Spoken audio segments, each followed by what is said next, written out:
Hey guys, I'm Ellie. Welcome and welcome back to my channel. So today I'm going to be talking about the final art project that I did for my art class. If you're interested, please do check out my other art project that I made a video on. Yeah, I hope you enjoy. For my final art project, our professor told us that we were free to create whatever we wanted conceptually, but we had to choose 5 sources of inspiration and include these following 5 techniques that we covered in class. Perspective, self-portraiture, which could be symbolic, blending and shading, texture, and remixing. The rest of this voiceover is my explanation of the sources I referenced and how they are used in my artwork. My open source project is the manifestation of my thoughts on touch. A few years ago, some friends and I took the 5 love languages quiz for fun. The basic rundown is that the love languages are, in no particular order, words of affirmation, acts of service, quality time, receiving gifts, and physical touch. These inherently differ in value from person to person. For instance, Anne may appreciate Belle cooking for her more than she appreciates Belle paying for her meal. In this case, she may value acts of service over receiving gifts. After my friends and I figured out our love languages, the results became a running theme in our interactions. I scored quite high on physical touch, and my friends poked fun at me that entire semester whenever I hugged hello or goodbye or leaned on someone while we were sitting and hanging out.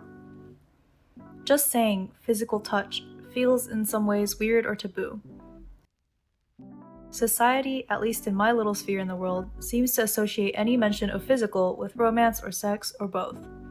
Rebecca Reynolds touches upon this issue in her blog post.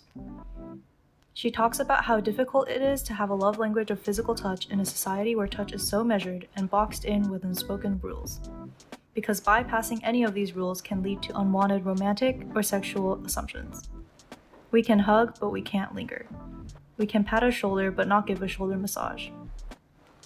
I never realized how stifling these rules were for me until I discovered contact improvisation, a style of movement which provides a safe space to explore your physicality with the floor, a partner, or multiple partners. The intimacy I found with strangers at the first contact jam I attended was magical. It was physical contact for the fun and joy of it, to play with shapes and physics and feelings of touch, with respect for everyone and no expectations. I wanted this piece to be about that comfort I felt, so I browsed videos of contact improvisation to find a reference to draw. I also wanted my depiction to stay true to what contact improvisation is at the core, since it's not a widely known movement form. More advanced contact improvisers could perform bold displays of lifts and turns, but these frills were not what I wanted to emphasize.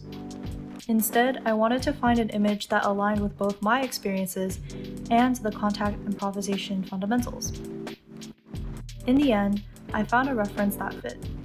The dancers are in the middle of movement that clearly involves fundamentals such as weight sharing, continuity of motion, and physical listening and following. I love that the hand on the back gesture feels more like everyday intimacy, and that both participants are in significant contact with the floor. One of the first exercises you can do to warm up your body for contact is by treating the floor as a partner. While I did want this piece to be an homage to contact improvisation, I also wanted it to be interesting and engaging for the viewer, and to consider my other thoughts about why I had to go to contact improvisation in the first place to get my physical touch fix. My goal was to make a viewer question what they were looking at. Obviously, some form of artistic movement or dance, but they look so intimate. A man leaning on a woman? Or is she pulling him to her? What is it about? Little does the viewer know they are touching just to experience the touch and see where it takes them. To make it more interesting, and also to finish this project within the given time frame, I took some of Andrea Bowers' compositions as inspiration for how to arrange the figures on paper. The mass of negative white space provides a clean backdrop to bring focus to the figures. I chose the size and placement I did for several reasons. To allude to a border or frame below and to the right for aesthetics, to highlight where the bodies are in physical contact using the rule of thirds, to visually represent how little weight society places on physical touch as emotional support, and as a metaphor for how dance and touch have helped ground me.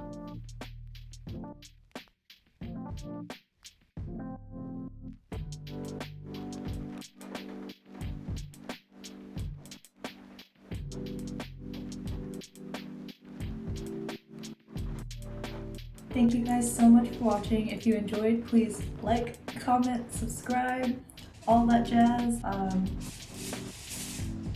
This video was a little bit more sparse in terms of all the extra bells and whistles that I normally put in my videos because I don't know if you noticed or if you can tell, but I moved to my new apartment and I won't be living at my parents' for a while, I don't think. So yeah, that's been a busy time. Look forward to more videos on that. Please do your best to stay healthy and happy. See you guys next week.